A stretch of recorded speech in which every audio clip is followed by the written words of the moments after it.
जी। माननीय अधिष्ठाता महोदय, आपने मुझे बजट भाषण पर अपने विचार रखने का जो मौका दिया, सबसे पहले उसके लिए धन्यवाद करता हूं। उसके बाद इस भाषण के विरोध में विचार रखने वाले समस्त साथी विधायकों के विचारों से स्वयं को संबद्ध करता हूं। मेरे विचार से ये बजट भाषण सरकार के उपलब्धि विहीन एक और वर्ष के लेखे जोखे का रंग बिरंगे शब्दों से सजाए गए रंगीन लिफाफे जैसा है। सरकार अपने दावों और वादों की हकीकत की जमीन पर सच साबित करने में नाकाम रही है। सरकार ने बहुत ही महारत से छोटी उपलब्धियों को बड़ा करके दिखाने और नाकामियों को छुपाने का शाब्दिक प्रयास किया है। माननीय अधिष्ठाता महोदय, प्रदेश की जनता महंगाई, गरीबी, बेरोजगारी, बेहाल स्वास्थ्य सेवाएं, भ्रष्टाचार, पुलिस के अत्याचार, धर्म जाति आधारित भेद और हिंसा, मानवाधिकार उल्लंघन, शिक्षा की बदहाली, टूटी सड़कों, गांव के प्रवेश मार्गों पर जल भराव और गंभीर अपराधों में बढ़त से त्रस्त है।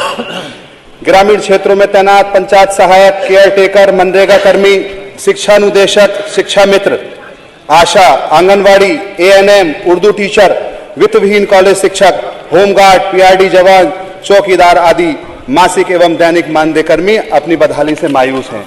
माननीय अध्यक्ष जी, मैं आपको बताना चाहता हूं, ये प्रदेश गंगा जमनी तहजीब का एक गहवारा है।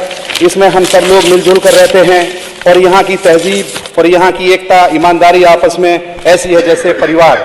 तो उसमें हम लोगों में, क्योंकि हम लोग कुरान शरीफ पढ़ते हैं और कुछ लोग गीता पढ़ते हैं, क्योंकि धर्म हमारे लिए एक ऐसा हम लोगों को आगे बढ़ाने का पैमाना है कि हम सब लोग अपने धर्म को फॉलो करते हैं। गीता हो या कुरान, सभी आसमानी किताबें हैं, उसी को फॉलो कर हम आगे बढ़ते हैं। तो कुरान में लिखा है कि बिस्मिल्लाहिर्रहमानिर्रहीम, आतिउल्लाह व आतिउर रसूल व उल्लिल उम्र मिनकुम, मोहब्बत करो ए ईमान वालो, इताअत करो अल्लाह की और रसूल की और उनकी जो तुम में हुकूमत वाले हैं। तो जिनकी हुकूमत है उनको फॉलो करना, चाहे गीता हो या कुरान हो, यही सिखाता है। और हर मजहब सिखाता है कि एक दूसरे के साथ मोहब्बत का पैगाम दो, अमन की बात करो, खुलूस की बात करो, एक दूसरे के सुख दुख का साथ दो, एक दूसरे के साथ आगे बढ़ो। तो मैं यही कहना चाहूंगा कि ए आबरूद गंगा, वो दिन है याद तुझको, उतरा तेरे किनारे जब कारवां हमारा, और मजहब नहीं सिखाता आपस में बैर रखना, हिंदी है हम वतन है हिंदुस्तान हमारा। तो मैं माननीय अध्यक्ष जी आपके माध्यम से कहना चाहता हूं, खासतौर पर अपनी विधानसभा में, मेरी विधानसभा एक ऐसी विधानसभा है जहां पर 1 लाख से ज्यादा मुसलमान भाई और 2.5 लाख से ज्यादा हिंदू भाई हैं। मैं वहां से जीत के आता हूं जहां पर बैरनी का शिव मंदिर है, वो एक ऐसा शिव मंदिर है जो 13वीं सदी का मंदिर है, जहां महादेव का एक बड़ा प्रतीक है। उसका आकार बदलता रहता है हर साल। वो अपने आप में एक ऐसी जगह है जो एक आस्था का बड़ा केंद्र है, वहां लोग जाते हैं। तो मैं चाहूंगा कि बजट में, क्योंकि ऐसे धार्मिक स्थल का भी हर हालत में प्रावधान होना चाहिए और पर्यटक स्थल वो घोषित है, उससे धन आवंटित होना चाहिए। इसी तरीके से तिसाबे की दरगाह है, वो भी एक आस्था का केंद्र है, वहां पर हिंदू और मुसलमान सब जाते हैं, उसके लिए भी धन आवंटित होना चाहिए। हमारे यहाँ सैनी साग के मौर्य समाज जो सनफ्लावर होता है, जो आजकल सनफ्लावर की खेती बहुत ज्यादा हमारे यहाँ होती है, उसका भी एक प्लांट का प्रावधान इस बजट में नहीं है, उसका भी प्रावधान होना चाहिए। हमारे यहाँ गाजर की खेती बहुत किसान करते हैं, हमारे यहाँ बहुत बड़ा उत्पादन होता है गाजर का। तो माननीय अधिष्ठाता महोदय, मैं आपके माध्यम से ये कहना चाहता हूं कि इस तरीके का भी कोई प्रावधान हमारे बजट में नहीं है। हमारा सरकारी अस्पताल का विस्तार, जो हमारे वालिद मोहतरम हाजी मोहम्मद इरफान साहब ने, राष्ट्रीय अध्यक्ष जब हमारे मुख्यमंत्री थे, तब एक 30 बेड का महिलाओं का अस्पताल बनाया था, उसमें भी सुविधाओं की बहुत कमी है।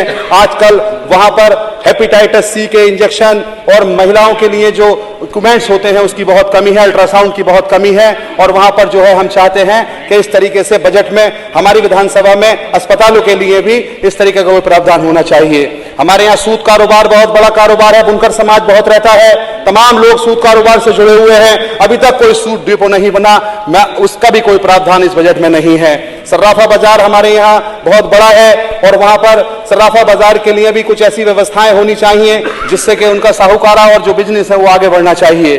मैं खास तौर पर अपने यहाँ एक सोसाइटी की जमीन है हमारे यहाँ गन्ना समिति की, वहां पर एक कॉम्प्लेक्स बनना चाहिए। जो हमारे सब्जी वाले हैं, बाजार वाले हैं, रेडी वाले हैं, उनको बड़ी परेशानी होती है। वो इतनी जगह है कि अगर वहां कोई इस तरीके की व्यवस्था हो जाएगी तो गरीबों का उद्धार हो जाएगा। और प्रधानमंत्री जी की और मुख्यमंत्री जी की बहुत महत्वाकांक्षी योजनाएं हैं, लेकिन उस तरीके का भी कोई बजट वहां के लिए नहीं दिया गया। गमादेवत का मंदिर है बेलारी में, इसी तरीके से मंदिरों को जो जीर्णोद्धार करने के